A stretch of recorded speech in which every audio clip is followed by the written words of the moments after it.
Hey there. So I made a couple of Ghost in the Shell props guns. Out of the blue, I realized I wanted to make the Briefcase gun. I mean, it's been a couple of decades since the movie came out, and I just kind of realized that like I could probably make that now. And then somewhere around that time, I saw that there was a Mateba on eBay, and it was actually a pretty good deal. So I snatched that up, and then bam, and next thing you know, it's like, hey, I'll make both of those. Both of those, of course, being the Briefcase gun and the holster. This is the Mateba by Marushin. It's actually really, really good. It's surprisingly, shockingly comfortable to hold. It's non-standard for a revolver grip, non-standard for an automatic grip also. I was very, very surprised at how comfortable it was to hold this thing.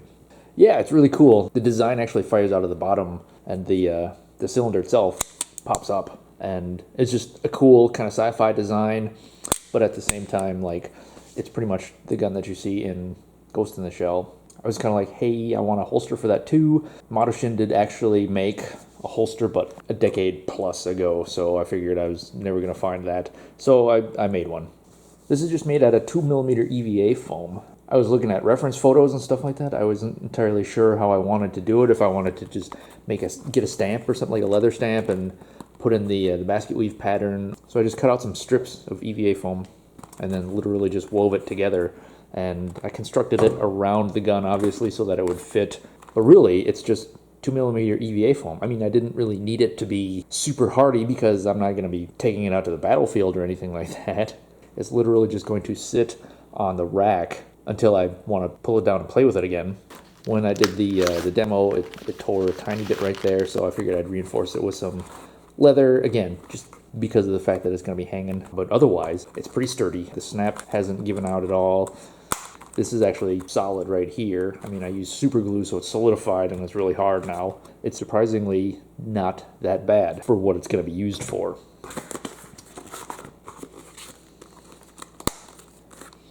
A little bit of Mod Podge and acrylic paint, and bam. It's hard to tell whether or not it's black or brown.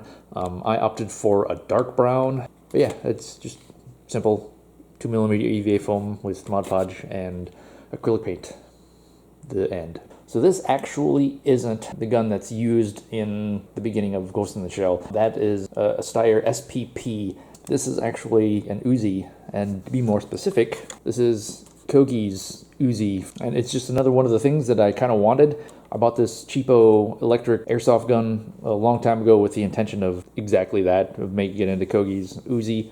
And it just sort of sat for a really, really long time. But before I do, let's talk about the box. So this is Sintra. There's a couple of things that hold the lid in place. There's a couple of magnets that are holding the front side in place. And then there's another one of those hood locks that's holding it down and locked in place. So there is a pin right here. Grabs onto this, the bonnet. They call it a bonnet. There is a lever right here that you pull up on. It pushes a little button down on the top of the knob, and then it pops it out.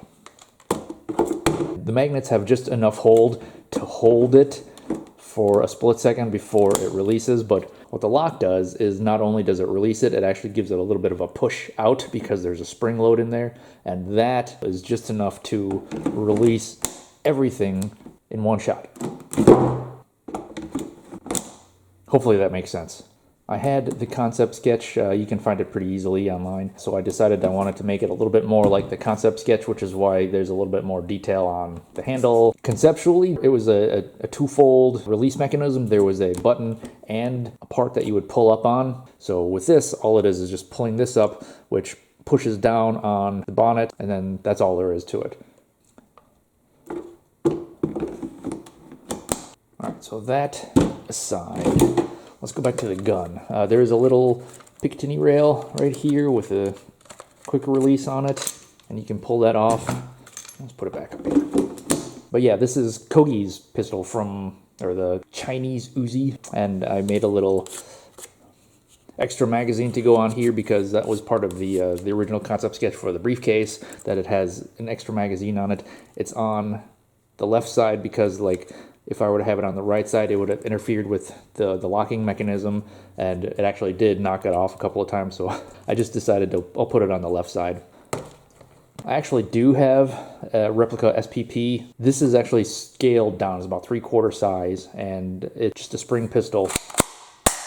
And it's fine, but it's a little small, plus it's just a spring pistol. This by itself really wasn't the gun that I had wanted. I wanted the Briefcase and Kogi's, and it just sort of made sense to marry those two together, but the SPP, this didn't really interest me too much, but I got one. This was actually pretty cheap. It was like maybe 15 bucks. This was actually a TMP. It had a foregrip right here, so I cut that down and then put a piece of styrene there so there wasn't a big hole in it. I put the rail on top so that it could actually, you know, clamp into the top. And then I painted everything because this was like bright orange also. There was really no other reason for me to have this other than just to have a correct gun in the case. But I have it now, so. So going back to Kogi's Uzi, I put a blaster core in here. I took all the airsoft guts out of it just because it was crappy and it didn't really work very well. I dropped the kill key. Hold on, I gotta go chase that down. There's a 7.4 volt pack. The BBs, it was just a hopper right here, and I glued this open so that you could actually have a hole right here for the sound to come out. There's a speaker right here. I cut off the original muzzle just so that this one would match a little bit better, and then I put the foregrip on it because that's what the concept art shows. Cut some holes in the barrel for porting. And there's the aux button right there. Semi and full auto. I know it's safe and fire, but I just went with semi and full auto. But yeah.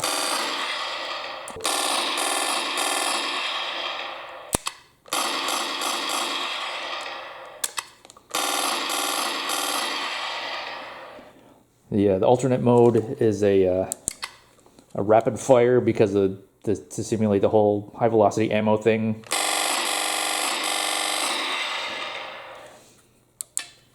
And then it's a little bit slow. I mean, it's still fast, but it's a little bit slower on the regular.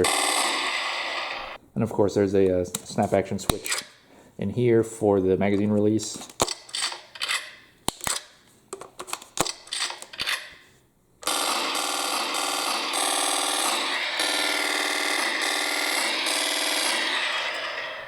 Now I have this fun little Uzi toy that I can take off and shoot the TV with. I think that's pretty much all the modifications that I did on this. I mean, I painted it, obviously. And what else? The rail on top so it can tie into the lid. And yeah, that's pretty much it.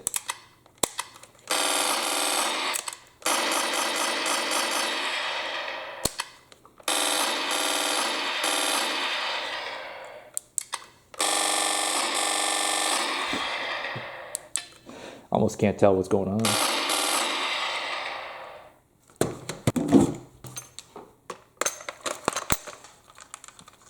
Pretty easy to swap it out. It holds onto it nice and tight. What am I forgetting to talk about? That is my Ghost in the Shell briefcase gun. And Togusa's holster for the Marushin Mateba. Okay, see you later.